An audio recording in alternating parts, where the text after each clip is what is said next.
அஸ்ஸலாமு அலைக்கும் வரஹ்மத்துல்லாஹி வபரகாத்துஹு. தினமும் ஒரு ஹதீஸ். உமர் ரதியல்லாஹு அன்ஹு அவர்கள் அஜ்ருல் அஸ்வத் என்று சொல்லப்படும் கல்லுக்கு அருகில் வந்து நின்று அதை முத்தமிட்டார்கள். பிறகு, நீ ஒரு கல் என்பதை நான் நன்றாக அறிவேன். உன்னால் எந்த ஒரு நன்மையோ தீமையோ செய்ய முடியாது.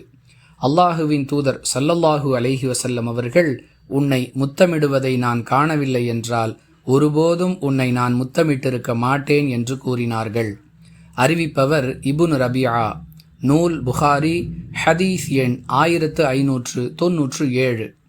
அன்பிற்குரிய அல்லாஹுவின் நல்லடியார்களே, மற்ற மதத்தவர்கள் கல்லை வணங்குவது போன்று முஸ்லிம்களும் குறிப்பிட்ட ஒரு கல்லை முத்தமிடுகிறார்கள்.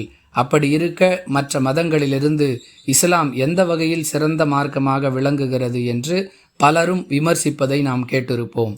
அன்பிற்குரியவர்களே, எந்த ஒரு முஸ்லீமும் எந்த ஒரு கல்லையும் தெய்வம் என்று நம்புவதில்லை, தெய்வாம்சம் பொருந்தியது என்று நினைப்பதும் இல்லை. அல்லாஹ் தன்னுடைய தூதர் மூலமாக நமக்கு சில விஷயங்களை கற்றுக் கொடுத்திருக்கிறான்.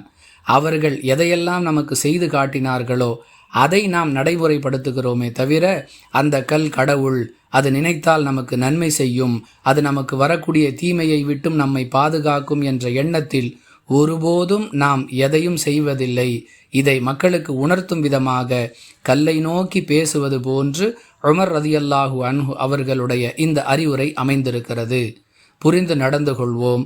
வாஹிரு தஅவானா அனில் ஹம்துலில்லாஹி ரப்பில் ஆலமீன். அஸ்ஸலாமு அலைக்கும் வரஹ்மத்துல்லாஹி வபரகாத்துஹு.